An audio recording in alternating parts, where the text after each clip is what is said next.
Que la paix et la grâce de Dieu soient avec vous tous, aux jeunes frères et sœurs, aux enfers, Luc 7, du verset 1er jusqu'au verset 10. Ils ont commencé par la suivante.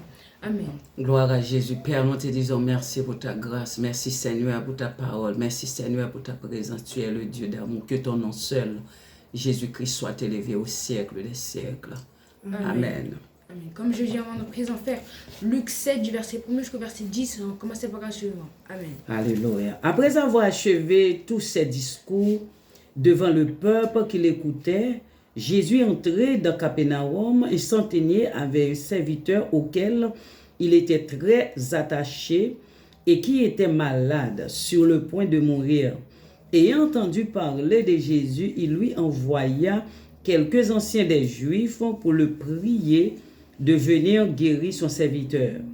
Il arrivait auprès de Jésus et lui adressait d'instantes supplications, disant: il mérite que tu lui accordes cela, car il aime notre nation et c'est lui qui a bâti notre synagogue. Jésus étant allé avec eux, n'était guère éloigné de la maison, quand le centenier envoya des amis pour lui dire: Seigneur, ne prends pas tant de peine, car je ne suis pas digne que tu entres sous mon toit. C'est aussi pour cela que je ne me suis pas cru digne d'aller en personne vers toi. Mais dis un mot et mon serviteur sera guéri. Car moi qui suis soumis à des supérieurs, j'ai des soldats sous mes ordres, et je dis à l'un va, il va, à l'autre viens, il vient, et mon serviteur fait cela, il le fait. Lorsque Jésus entendit ces paroles, il admirait le centenier et se tournant vers la foule qui les suivait, il dit: je vous le dis, même en Israël, je n'ai pas trouvé une aussi grande foi.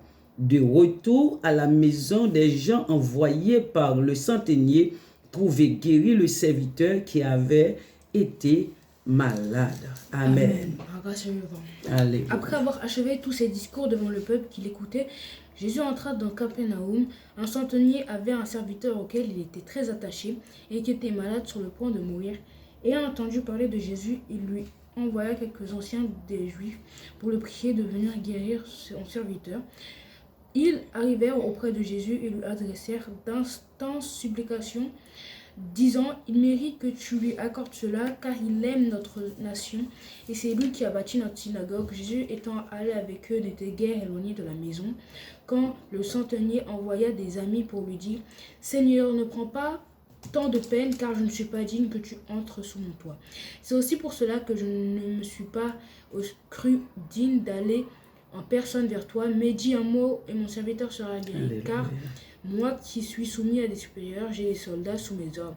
Il dit à l'un: va, et il va, à l'autre: viens, et il vient, et à mon serviteur: fais cela, il le fait. Lorsque Jésus entendit ces paroles, il admira le centenier et se tournant vers la foule qui le suivait, il dit: je vous le dis, même en Israël, je n'ai pas trouvé d'une aussi grande foi. De retour à la maison, les gens envoyés par le centenier trouvèrent guérir le serviteur qui avait été malade. Amen. Amen. Après avoir achevé tous ses discours devant le peuple qui l'entourèrent, Jésus entra dans la Capernaum. Un centenier avait un serviteur auquel il était très attaché et qui était malade, sur le point de mourir. Ayant entendu parler de Jésus, il lui envoya quelques anciens de Juifs pour le prier de venir guérir son serviteur. Il arriva auprès de Jésus et lui adressa l'instant supplication, disant: il mérite que tu lui accordes cela, car il est notre nation et c'est lui qui a bâti notre synagogue. Jésus, étant allé avec eux, n'était guère éloigné de la maison, quand le centenier envoya des amis pour lui dire: Seigneur, ne prends pas tant de peine, car je ne suis pas digne que tu entres sous mon toit. C'est aussi que cela que je ne suis pas cru digne d'aller en personne vers toi. Mais dis un mot et mon serviteur sera guéri. Car moi qui est soumis à des supérieurs et des soldats sous mes ordres, je dis à l'un: va, et il va, à l'autre: viens, et il vient, et à mon serviteur: fais cela, et il le fait. Lorsque Jésus entendit ces paroles, il admira le centenier et se tourna vers la foule qui le suivait et dit: je vous le dis, même en Israël, je n'ai pas trouvé une aussi grande foi. De retour à la maison, les gens envoyés par le centenier trouvèrent guérir le serviteur qui avait été malade. Amen. Une par grâce, une vente. Amen. Comme on fait à chaque fois, c'est toujours très important de méditer la parole de Dieu. Car si nous ne méditons pas la parole de Dieu, c'est rapide, vaguement et sans intérêt. Du coup, on va lire pour savoir ce que Dieu nous dit. Après avoir achevé tous ses discours devant le peuple qui l'écoutait, Jésus entra dans Capernaum. Après avoir achevé tous ses discours devant le peuple, Jésus, il est entré dans Capernaum. Bien sûr, on se souvient de la semaine dernière quand il parlait de deux hommes. Un homme qui écoute et qui met en pratique, c'est comme un homme qui a ses fondations construites sur du roc. Un homme qui écoute mais qui ne met pas en pratique, qui n'applique pas. C'est un homme qui a construit ses fondations sur du sable ou sur n'importe quelle petite terre qui passe. Amen. Un centenier avait un serviteur auquel il était très attaché et qui était malade sur le point de mourir. Du coup, le centenier avait un serviteur qui était très attaché, c'est-à-dire un serviteur qui était vraiment fidèle à lui, qui avait fait beaucoup de choses, je pense que pour lui aussi, pour être vraiment attaché à lui, parce que l'ordre du temps, on n'est pas vraiment attaché au serviteur, mais il était vraiment attaché et il était malade et ça l'a vraiment touché, et du coup, il voulait qu'il soit guéri. Amen. Ayant entendu parler de Jésus, il lui envoya quelques anciens des Juifs pour le prier de venir guérir son serviteur. Il a entendu parler de Jésus parce qu'avant, c'était le bouche à oreille qui passait, et du coup, comme il avait entendu, c'était quand même une personne ayant les moyens pour quand même rassembler les anciens, il a envoyé les anciens lui demander de venir parce que c'était une de ses dernières chances. Amen. Ils arrivaient auprès de Jésus et lui adressèrent d'instants supplications, disant « Il mérite que tu lui accordes cela. » Du coup, après, quand ils arrivaient auprès de Jésus, ils lui demandaient un instant de parler. Ils ont dit qu'en fait, il faut que tu lui accordes cela parce que la personne c'est une bonne parler et tout, et qu'il faut l'aider et aider à guérir son serviteur. Amen. Car il aime notre nation et c'est lui qui a bâti notre synagogue. Du coup, pour ajouter à cela, il a dit car il aime notre nation et c'est lui qui a aidé à bâtir la synagogue. Il a contribué au peuple et à la nation. Du coup, il mérite quand même Amen.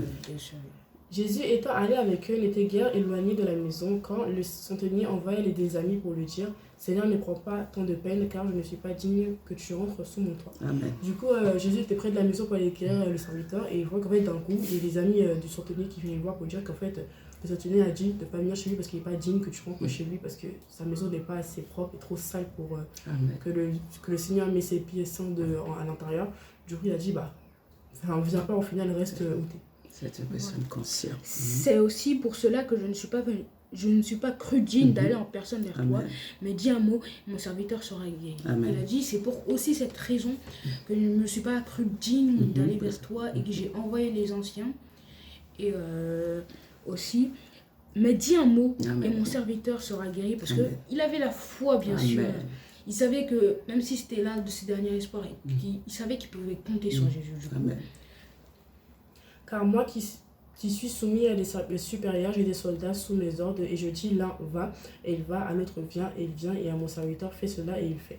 Du coup, il explique au Seigneur que je sais que tu peux le faire parce que même moi, je ne suis pas vraiment à ton étape, au même niveau que toi, mais je peux te dire à quelqu'un, on va faire cela, il va faire, prends-moi cela, il va apprendre. Déjà qu'on sait que la parole fait que des choses qui peuvent se faire à la suite. Donc, Seigneur, je sais que toi, tu peux parler, donc tu peux juste parler, ça va être... Il connaît la grandeur de Dieu.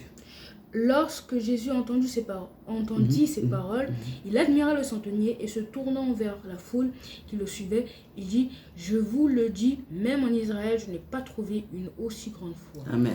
Du coup, après avoir entendu ces paroles, il n'était pas sous le choc, mais il était dans l'admiration quand même. Il s'est tourné vers la foule en leur disant « Même en Israël, le peuple, le pays, l'endroit où je devrais me sentir le mieux et que je devrais prêcher la parole comme des petits pains, je n'ai jamais vu une aussi grande foi à se dire que un endroit que normalement qui n'est pas spécialement un endroit où je devais aller, c'était pas vraiment ma mission principale, un endroit où je suis quand même allée, j'ai vu une plus grande foi que l'endroit où je devais aller, que l'étape finale pour l'endroit principal, le pays principal de Dieu. De retour à la maison, les gens envoyés par les centeniers trouvèrent guérir le serviteur qui avait été malade. Du coup, au moment même qu'il a dit ça, le Seigneur, après avoir dit regardez, il y a quelqu'un qui a la foi, l'homme a été instantanément guéri, vraiment, du coup, le miracle a été fait, mais le miracle a été fait avec une grande foi à l'intérieur. C'est-à-dire que l'homme, s'il n'avait pas la grande foi qu'il avait, Jésus serait juste parti, et après il aurait dit oui, c'est ce que tu crois, il aurait dit oui. Alors que là, Jésus n'est même pas parti devant la personne, il était tout près, et que le centenier, tellement il avait la foi, il savait que Jésus, c'était sûr et certain. C'est que des fois, vraiment être sûr et certain de ses décisions, de dire que Oui, je suis sûre, ça, Jésus va faire ça. Ne jamais en mode de dire que Jésus n'est pas capable de faire ça. On parle de Jésus. Amen, amen. Il est capable de tout. Vraiment, même quand on croit Alléluia. qu'il n'est pas capable, il a un niveau que même nous, on ne sait pas comment. Et juste pour Amen. prouver cela, il a quand même mis un exemple de lui aussi. Il a dit que même si j'étais supérieur, j'ai aussi des soldats. Et Oui. quand je lui dis de faire ça, il fait ça. Quand je lui dis Amen. de faire ceci, il fait ceci. C'est-à-dire que même s'il y a une hiérarchie, il sait quand même que Jésus est au-dessus de tous. Amen. Du coup, Amen. il avait la foi, il savait, il était au courant du coup. Alléluia. Du coup, on voit dans cette parole que cet homme avait beaucoup la foi. Beaucoup de la foi, ok. Et que malgré qu'on aurait pu croire que c'était à l'âge, qu'il a envoyé les anciens parce qu'il ne voulait pas faire ceci, cela, il a montré qu'en fait c'était totalement faux, qu'il avait une grande foi en Jésus. Amen. Et que du coup, c'est pas aux endroits où vous attendez le plus qu'il peut avoir les choses que vous voulez, du coup. Ça apprend aussi une leçon. Amen. Et Jésus, quand Il même, connaissait Jésus. Voilà, il connaissait Jésus. Alléluia. Au point de mettre Jésus dans l'admiration. C'est quand Amen. même Amen. un grand respect pour cet homme d'avoir mis Jésus dans l'admiration. Amen. Vous avez des questions pour la fin? Non, on n'a pas de questions. Nous disons le Seigneur merci pour cette leçon. Et la foi, c'est une ferme assurance. Amen. C'est comme la leçon de la semaine dernière, du coup, sur un homme qui écoute et qui met en pratique ses fondations, Alléluia. son corps et son cœur, Amen. et bâtit son du roc. Du coup, on va prier pour la fin. Amen. C'est Dieu aux aura plu. Amen. Gloire à Jésus. Père, nous te disons merci. Merci pour ta parole bénie. Seigneur, nous avons besoin de toi. Nous avons besoin de toi, Seigneur. Dis la foi vient de ceux qu'on entend. Seigneur, nous avons besoin de toi. Seigneur, ta parole, c'est la vie. Ta présence, c'est la paix, c'est la tranquillité. Seigneur, nous avons besoin de ta présence. Que ta grâce nous accompagne. Nous te disons merci, merci. Dans le nom précieux de Jésus-Christ, nous t'en prions. Amen. Que Dieu vous bénisse. Que le Seigneur vous bénisse, mes bien-aimés. Alléluia.